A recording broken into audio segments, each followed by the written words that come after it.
obra de este gran escritor, Gabriel García Márquez, que es 100 años de soledad. Los saludamos en esta mañana y le damos la bienvenida a los estudios de Musicalia a Juan Sebastián Ramírez Maecha, enlace de Cultura. Juan Sebastián, muy buenos días. Muy buenos días, Nelson, muchas gracias. Y muy buenos días a la querida audiencia de Musicalia y de Colombia Estéreo a esta hora de la mañana. Vamos a continuar con la obra 100 años de soledad. Sin embargo, queremos desde este momento ponernos en modo celebración del Día de los Niños. El 25 de abril se celebra una fecha muy especial, que es celebrar la niñez y la adolescencia. La niñez y la adolescencia son una población que requiere de la atención especial, son sujetos de derechos y como tal las niñas, niños y adolescentes merecen un cuidado y una protección especial por parte de las familias y del Estado. Nosotros como Gobierno Municipal 2020-2023, un pacto por Planadas el Campo, nuestro motor, también estamos comprometidos con la niñez y la adolescencia. Por eso hacemos parte de las campañas del Gobierno Nacional para promover y promocionar, en este caso, la celebración del Día de los Niños este sábado 25 de abril. La idea es que ustedes pasen la voz allá desde sus hogares, que el sábado vamos a celebrar el Día de los Niños en casa, es decir, estamos en un marco de una pandemia que nos tiene a nosotros aislados en casa, compartiendo en familia, con más tiempo para compartir con los niños y con las niñas, con los adolescentes.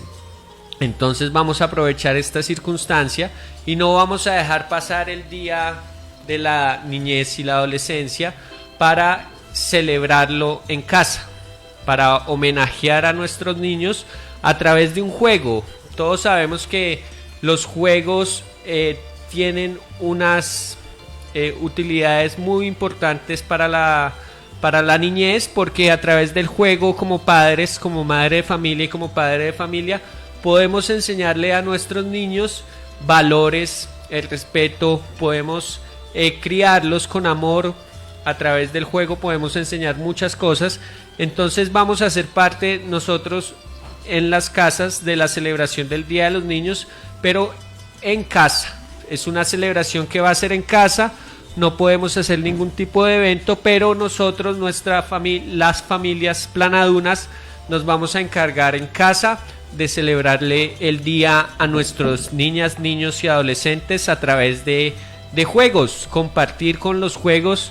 Las niñas y los niños a través de los juegos logran desenvolver todas sus capacidades y descubrir todos sus talentos.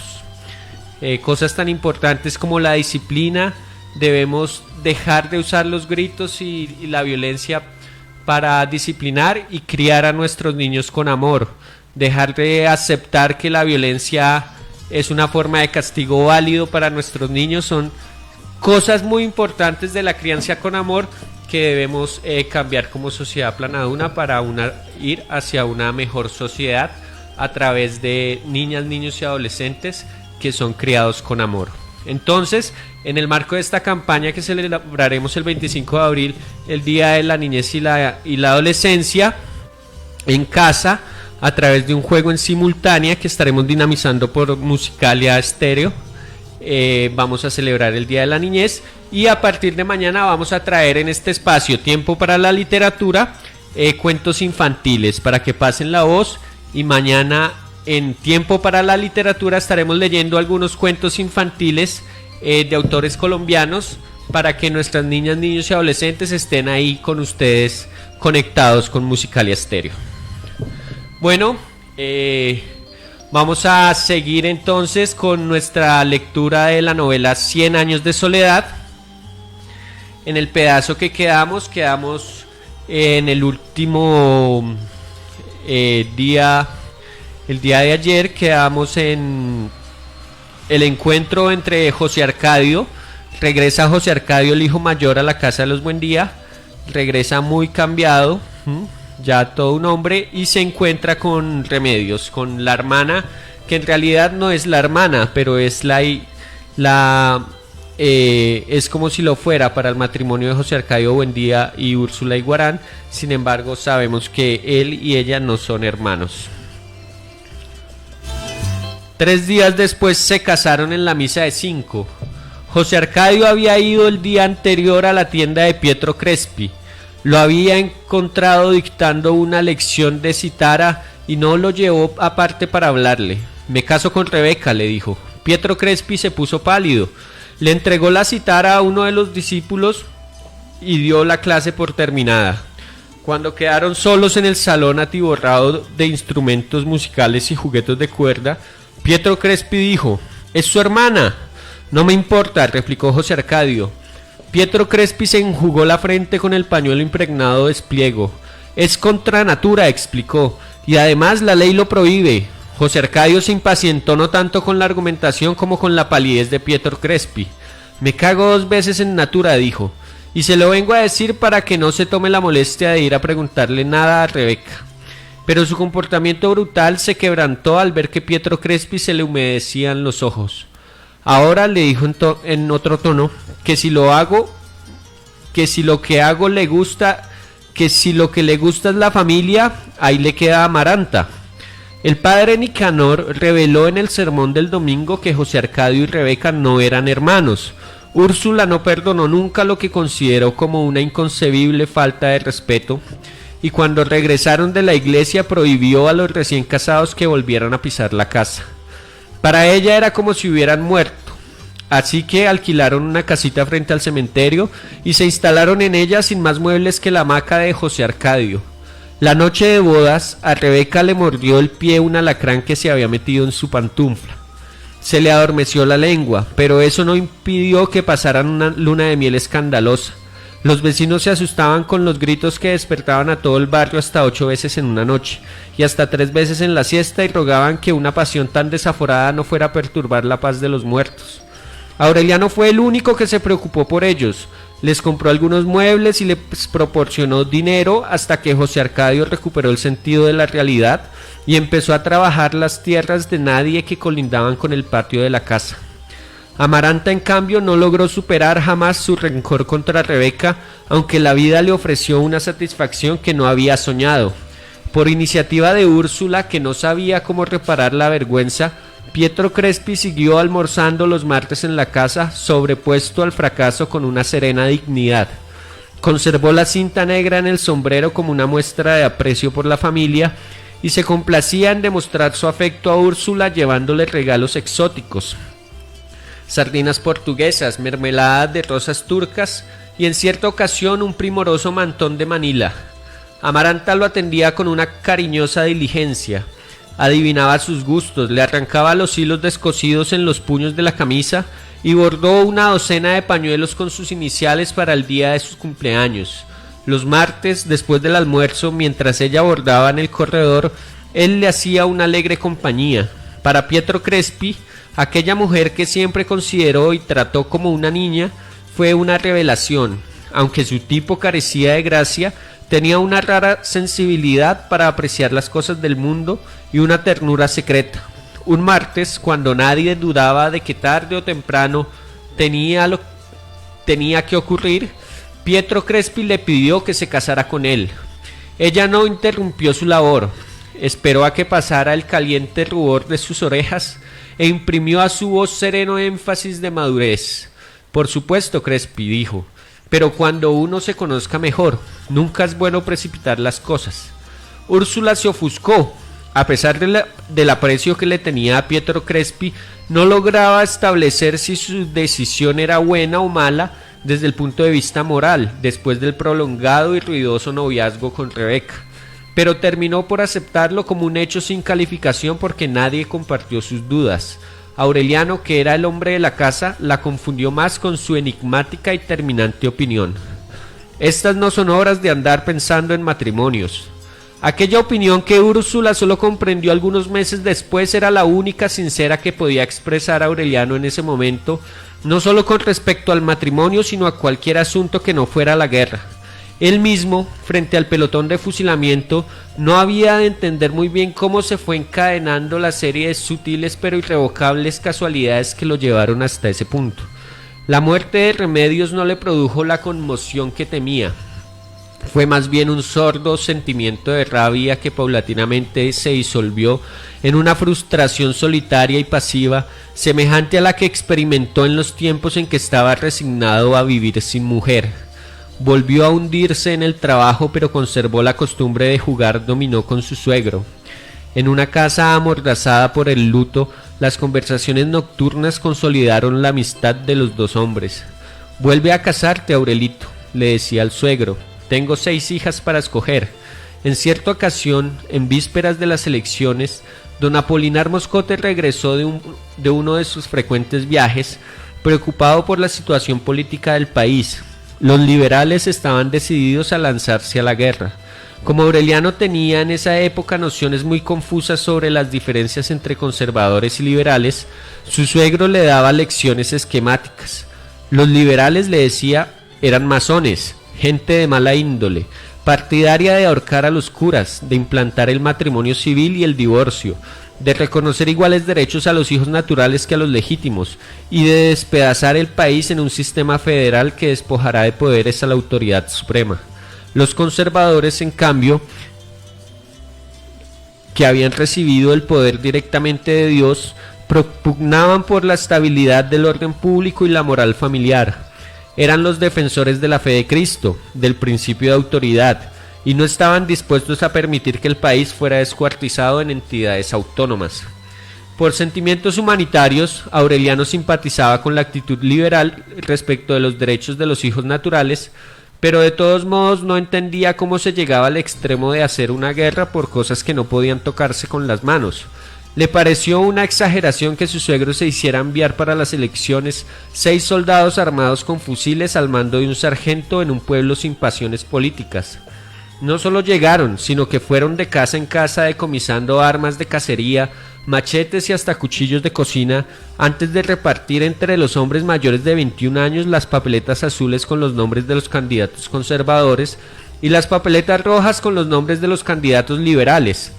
La víspera de las elecciones, el propio don Apolinar Moscote leyó un bando que prohibía desde la medianoche del sábado y por 48 horas la venta de bebidas alcohólicas y la reunión de más de 3 personas que no fueran de la misma familia. Las elecciones transcurrieron sin incidentes. Desde las 8 de la mañana del domingo se instaló en la plaza la urna de madera custodiada por los 6 soldados. Se votó con entera libertad, como pudo comprobarlo el propio Aureliano, que estuvo casi todo el día con su suegro vigilando que nadie votara más de una vez. A las 4 de la tarde, un repique de redoblante en la plaza anunció el término de la jornada y don Apolinar Moscote selló la urna con una etiqueta cruzada con su firma. Esa noche, mientras jugaba dominó con Aureliano, le ordenó al sargento romper la etiqueta para contar los votos.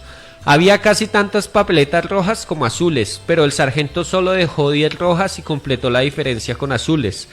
Luego volvieron a sellar la urna con una etiqueta nueva y el día siguiente a primera hora se la llevaron para la capital de la provincia. «Los liberales irán a la guerra», dijo Aureliano. Don Apolinar no desatendió sus fichas de dominó. «Si lo dices por los cambios de papeletas, no irán», dijo. «Se dejan algunas rojas para que no haya reclamos». Aureliano comprendió las desventajas de la oposición. «Si yo fuera liberal», dijo, «iría a la guerra por esto de las papeletas». Su suegro lo miró por encima del marco de los anteojos. «Ay, Aurelito», dijo, «si tú fueras liberal, aunque fueras mi yerno, no hubieras visto el cambio de las papeletas». Lo que en realidad causó indignación en el pueblo no fue el resultado de las elecciones, sino el hecho de que los soldados no hubieran devuelto las armas. Un grupo de mujeres habló con Aureliano para que consiguiera con su suegro la restitución de los cuchillos de cocina. Don Apolinar Moscote le explicó, en estricta reserva, que los soldados se habían llevado las armas decomisadas como prueba de que los liberales se estaban preparando para la guerra. Lo alarmó el cinismo de la declaración. No hizo ningún comentario, pero cierta noche en que Gerineldo Márquez y Magnífico Bisbal hablaban con otros amigos del incidente de los cuchillos, le preguntaron si era liberal o conservador. Aureliano no vaciló. «Si hay que hacer algo, sería liberal», dijo, «porque los conservadores son unos tramposos». Al día siguiente, a instancias de sus amigos, fue a visitar al doctor Alirio Noguera para que le tratara un supuesto dolor en el hígado. Ni siquiera sabía cuál era el sentido de la patraña. El doctor Alirio Noguera había llegado a Macondo pocos años antes con un botiquín de globulitos sin sabor y una divisa médica que no convenció a nadie. Un clavo saca otro clavo. En realidad era un farsante. Detrás de su inocente fachada de médico sin prestigio se escondía un terrorista que tapaba con unas cáligas de media pierna las cicatrices que dejaron en sus tobillos 5 años de cepo. Capturado en la primera aventura federalista, logró escapar a Curazao disfrazado con el traje que más detestaba en este mundo, una sotana. Al cabo de un prolongado destierro, embullado por las exaltadas noticias que llevaban a Curazao los exiliados de todo el Caribe, se embarcó en una goleta de contrabandistas y apareció en Riohacha con los frasquitos de glóbulos que no eran más que azúcar refinada y un diploma de la Universidad de Leipzig falsificado por él mismo. Lloró de desencanto. El fervor federalista que los exiliados definían como un polvorín a punto de estallar se había disuelto en una vaga ilusión electoral. Amargado por el fracaso, ansioso de un lugar seguro donde esperar la vejez, el falso homeópata se refugió en Macondo, en el estrecho cuartito atiborrado de frascos vacíos que alquiló a un lado de la plaza. Vivió varios años de los enfermos sin esperanzas que después de haber probado todo se consolaban con globulitos de azúcar. Sus instintos de agitador permanecieron en reposo mientras don Apolinar Moscote fue una autoridad decorativa. El tiempo se le iba en recordar y en luchar contra el asma. La proximidad de las elecciones fue el hilo que le permitió encontrar de nuevo la madeja de la subversión.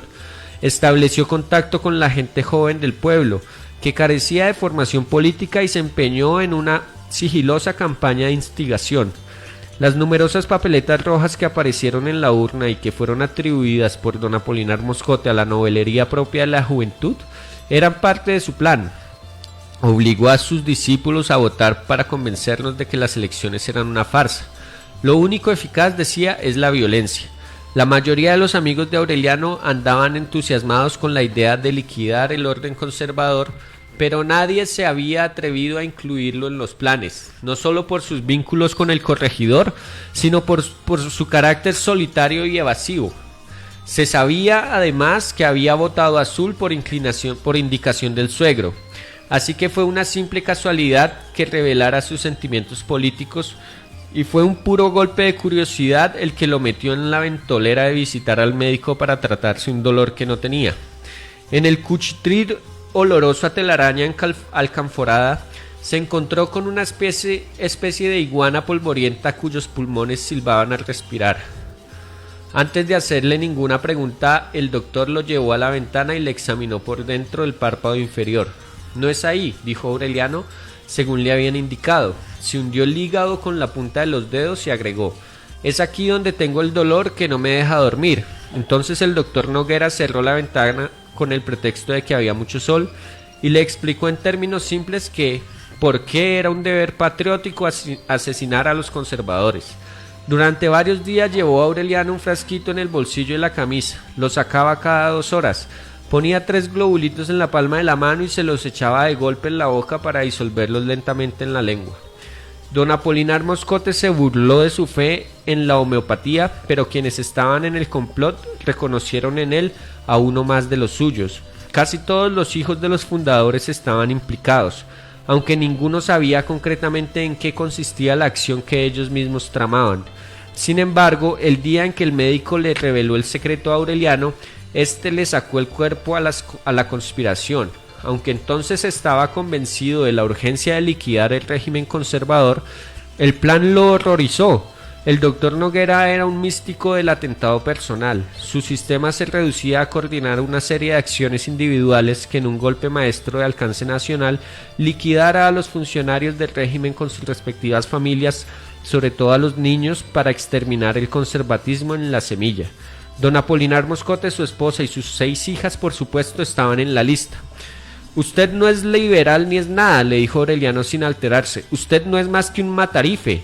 «En ese caso», replicó el doctor con igual calma, «devuélvame el frasquito, ya no te hace falta».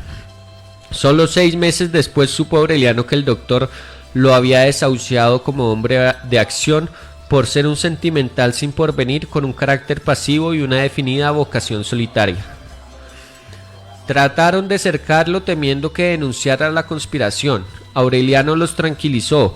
No diría una palabra, pero la noche en que fueran a asesinar a la familia Moscote lo encontrarían a él defendiendo la puerta. Demostró una decisión tan convincente que el plan se aplazó para una fecha indefinida. Fue por esos días que Úrsula consultó su opinión sobre el matrimonio de Pietro Crespi y Amaranta, y él contestó que los tiempos no estaban para pensar en eso. Desde hacía una semana llevaba bajo la camisa una pistola arcaica, vigilaba a sus amigos, iba por las tardes a tomar el café con José Arcadio y Rebeca, que empezaban a ordenar su casa, y desde las 7 jugaba dominó con el suegro. A la hora del almuerzo conversaba con Arcadio, que era ya un adolescente monumental, y lo encontraba cada vez más exaltado con la inminencia de la guerra. En la escuela, donde Arcadio tenía alumnos mayores que él, revueltos con niños que apenas empezaban a hablar, había aprendido la fiebre liberal. Se hablaba de fusilar al padre Nicanor, de convertir el templo en escuela, de implantar el amor libre. Aureliano procuró atemperar sus ímpetus. Le recomendó discreción y prudencia. Sordo a su razonamiento sereno, a su sentido de la realidad, Arcadio le reprochó en público su debilidad de carácter. Aureliano esperó. Por fin, a principios de diciembre, Úrsula irrumpió trastornada en el taller. Estalló la guerra. En efecto, había estallado desde hacía 3 meses. La ley marcial imperaba en todo el país. El único que lo supo a tiempo fue don Apolinar Moscote, pero no le dio la noticia ni a su mujer mientras llegaba el pelotón del ejército que había de ocupar el pueblo por sorpresa. Entraron sin ruido antes del amanecer con 2 piezas de artillería ligera tiradas por mulas y establecieron el cuartel en la escuela. Se impuso el toque de queda a las 6 de la tarde. Se hizo una requisa más drástica que la anterior, casa por casa, y esta vez se llevaron hasta las herramientas de labranza. Sacaron a rastras al doctor Noguera, lo amarraron a un árbol de la plaza y lo fusilaron sin fórmula de juicio.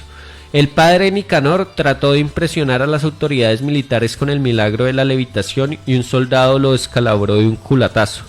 La exaltación liberal se apagó en un terror silencioso. Aureliano, pálido, hermético, siguió jugando dominó con su suegro. Comprendió que a pesar de su título actual de jefe civil y militar de la plaza, don Apolinar Moscote era otra vez una autoridad decorativa. Las decisiones las tomaba un capitán del ejército que todas las mañanas recaudaba una manivela extraordinaria para la defensa del orden público. 4 soldados al mando suyo arrebataron a su familia una mujer que había sido mordida por un perro rabioso y la mataron a culatazos en plena calle. Un domingo, 2 semanas después de la ocupación, Aureliano entró en la casa de Girineldo Márquez y con su parsimonia habitual pidió un tazón de café sin azúcar. Cuando los dos quedaron solos en la cocina, Aureliano imprimió en su voz una autoridad que nunca se le había conocido. «Prepara a los muchachos», dijo, «nos vamos a la guerra». Girinaldo Márquez no lo creyó. «¿Con qué armas?», preguntó.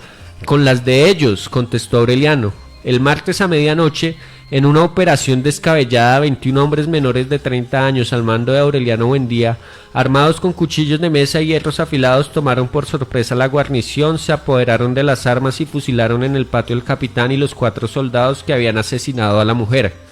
Esa misma noche, mientras se escuchaban las descargas del pelotón de fusilamiento, Arcadio fue nombrado jefe civil y militar de la plaza.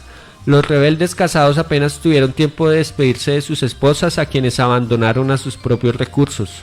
Se fueron al amanecer, aclamados por la población liberada del terror, para unirse a las fuerzas del general revolucionario Victorio Medina, que según las últimas noticias andaba por el rumbo de Manaure. Antes de irse, Aureliano sacó a don Apolinar Moscote de un armario. «Usted se queda tranquilo, suegro», le dijo. «El nuevo gobierno garantiza, bajo palabra de honor, su seguridad personal y la de su familia». Don Apolinar Moscote tuvo dificultades para identificar a aquel conspirador de botas altas y fusil terciado a la espalda con quien había jugado dominó hasta las 9 de la noche. «Esto es un disparate, Aurelito», exclamó. «Ningún disparate», dijo Aureliano. «Es la guerra, y no me vuelva a decir Aurelito, que ya soy el coronel Aureliano Buendía». Bueno, querida audiencia de Musicalia Estéreo, por hoy y por esta semana vamos a dejar hasta acá la novela de 100 años de soledad, porque a partir de mañana vamos a comenzar en modo celebración del Día de la Niñez y la Adolescencia con un cuento infantil que lo estaremos relatando el día de mañana. Estamos en un proceso de decidir cuál es el cuento que vamos a leer mañana para toda nuestra niñez y la adolescencia, de un autor colombiano, por supuesto, para reivindicar, digamos, nuestra identidad colombiana. Entonces ya saben, en sus hogares, por favor, el sábado 25 de abril estaremos celebrando por Musicalia Estéreo y la Alcaldía Municipal de Planadas Tolima, un pacto por Planadas, el campo nuestro motor, el día de nuestros niños, niñas, niños y adolescentes desde la casa, a través de unos juegos en familia, de un juego en familia, y vamos a dinamizar este evento desde la emisora comunitaria Musicalia Estéreo, con un juego que podamos jugar todas las familias. Vamos a utilizar nuestras herramientas virtuales, nuestras redes sociales, Facebook Live, para conectarnos todos en comunidad y así llevar a cabo la celebración del Día de la Niñez para todas nuestras niñas, niños y adolescentes. Muchas gracias por su atención y hasta la próxima. No te muevas, no la cambies. Solo nos vamos de compras. En minutos más de lo que quieres escuchar. Musicalia Estéreo. La que te gusta escuchar.